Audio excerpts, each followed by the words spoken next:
Bom dia, povo de Deus. Estamos aqui para mais uma exposição da palavra e compartilhamento das verdades espirituais que o Senhor nos forneceu através de sua vontade revelada. Essa manhã eu queria falar um pouco sobre as estratégias de Deus para a nossa vitória contra o mal. Existem alguns axiomas na teologia que vale a pena nós realmente sempre trazermos em nossas mentes e também no nosso exercício teológico. O primeiro deles é que o mal existe, assim como o bem. E a Bíblia não fala de dualismo, mas de dualidade, da ambivalência da vida.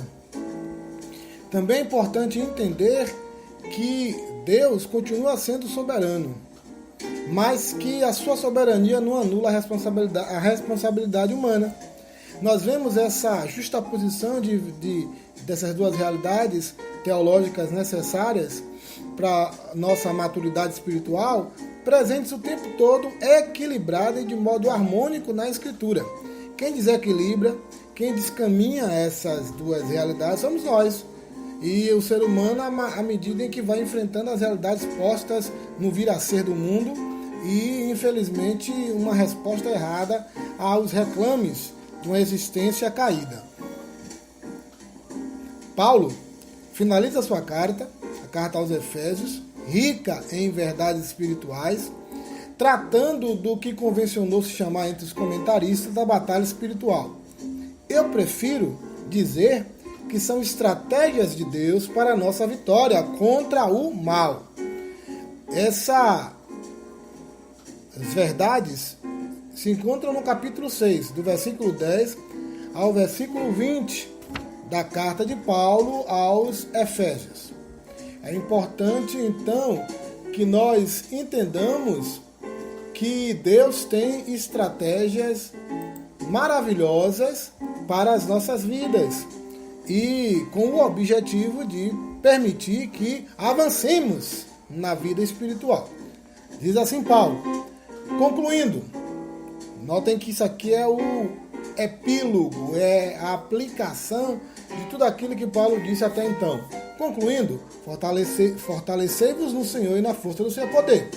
Revestivos de toda a armadura de Deus para poder ficar firmes contra as sutilezas do diabo. Porquanto, nossa luta não é contra seres humanos, e sim contra principados e potestades, contra os dominadores deste sistema mundial em trevas, contra as forças espirituais do mal nas regiões celestiais.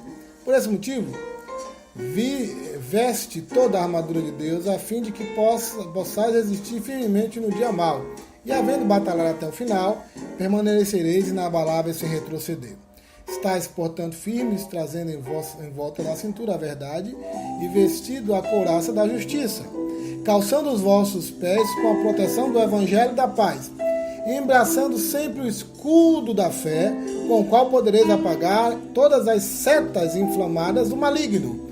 Usai igualmente o capacete da salvação e a espada do Espírito, que é a palavra de Deus, orando no Espírito em todas as circunstâncias, com toda a petição e humilde insistência. Tendo isso em mente, vigiai com toda a perseverança na oração por todos os santos. Então esse texto aqui, Paulo enuncia algumas estratégias que Deus dá à sua igreja com o objetivo de permitir que ela triunfe sobre o mal. E nós estamos então diante desse texto maravilhoso com o objetivo de entender então essas estratégias.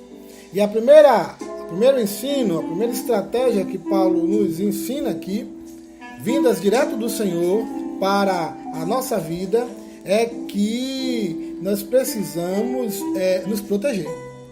Então, Deus nos ensina, através do ministério do apóstolo Paulo, que nós precisamos nos proteger.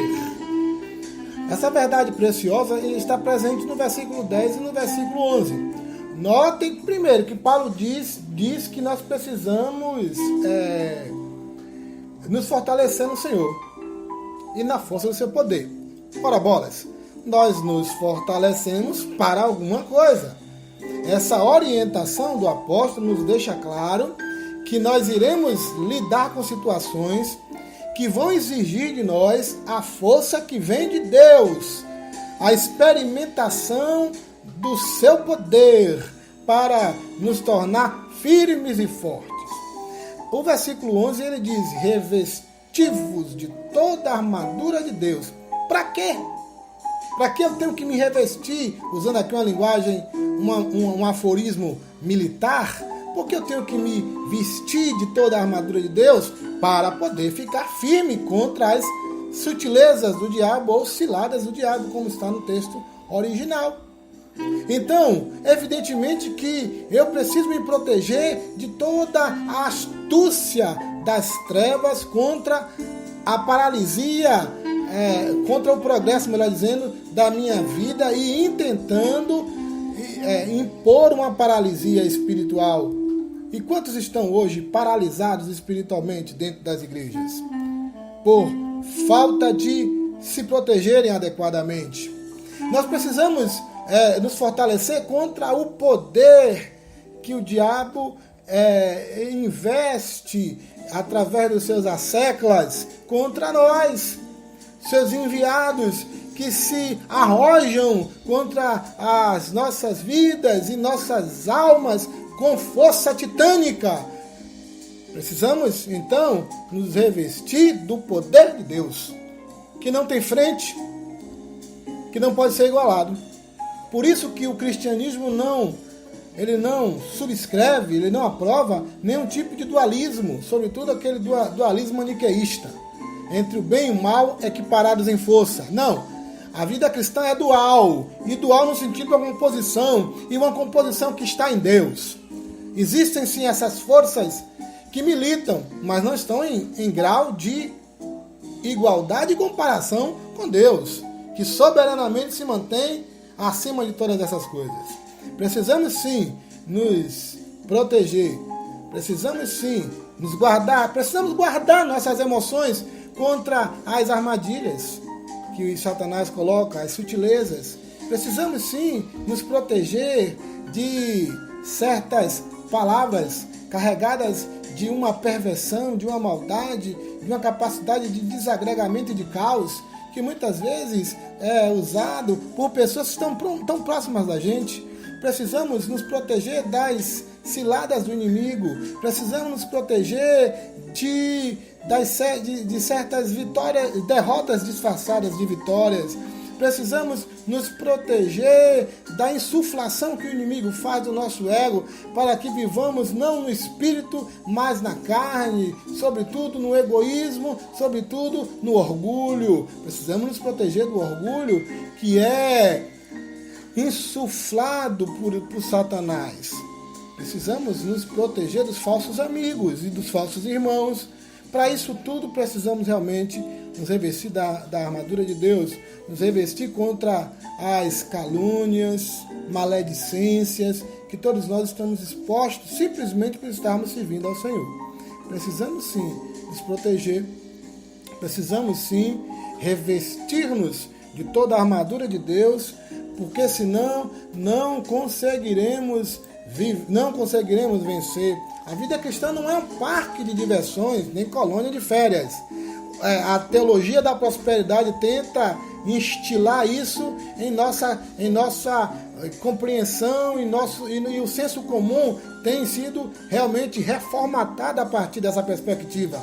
Mas, de fato, nós não podemos, em hipótese alguma, ter isso em mente, ter essa mentira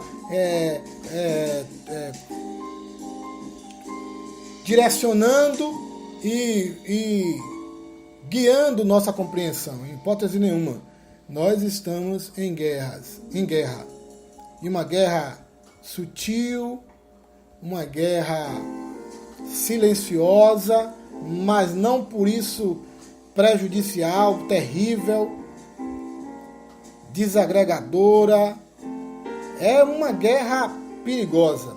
Se fizermos isso, iremos subestimar o inimigo. E infelizmente isso é o que o inimigo quer. Tem gente que acha que o diabo é lenda, mito, ou uma energia negativa. Note bem, o diabo é mais perigoso em sua astúcia do que em sua ferocidade. Faz parte do seu jogo esconder sua identidade.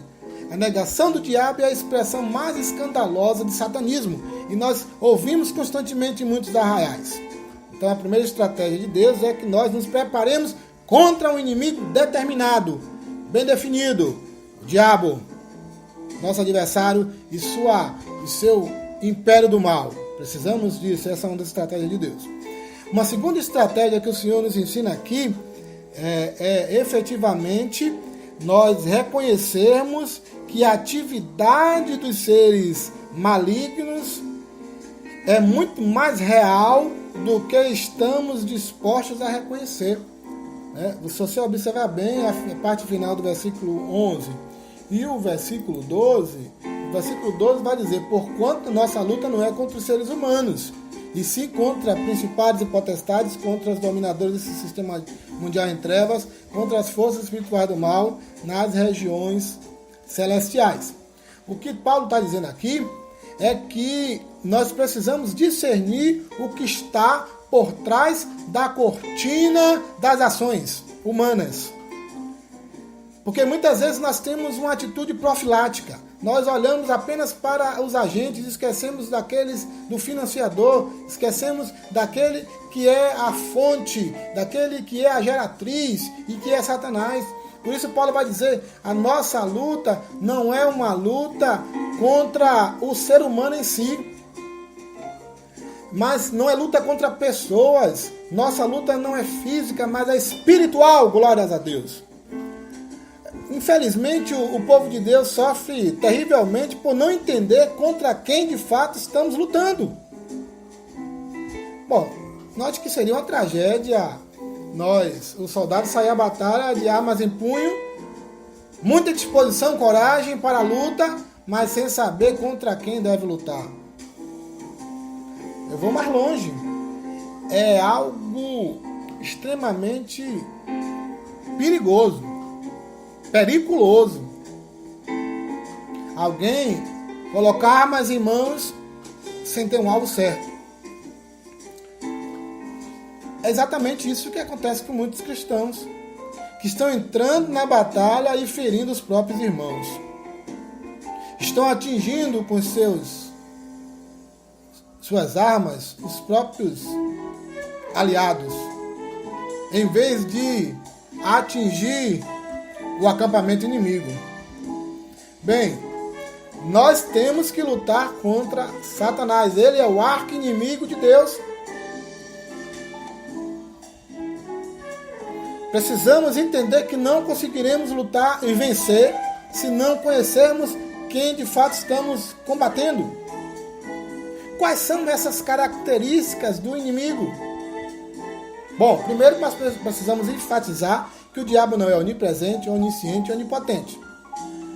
Porque ele está em todo lugar, porque ele está em uma opressão mundial, porque lembrem-se que 1/3 dos anjos do céu caíram seduzidos por ele.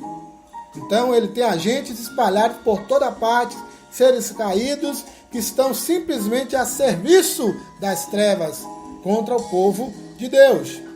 Então, nossa luta é contra este inimigo, esse ser demoníaco cheio de métodos, que a expressão grega é metodeia, ou seja, metodologias, cheio de artimanhas, que se esconde nos subterrâneos das estratégias mais ousadas, que age pelos becos com o objetivo de tragar a nossa vida. Nosso inimigo é invisível, mas atuante. Precisamos então lutar contra ele e compreender isso. E uma terceira estratégia que o Senhor nos ensina claramente aqui é que nós precisamos experimentar os meios e as armas que ele nos deixou disponível. Do versículo 13 ao 18, ele vai dizer, usando aqui o aforismo da batalha, Paulo vai falar dessas armas. né, que nós precisamos, e essas armas são a oração, a vigilância, a palavra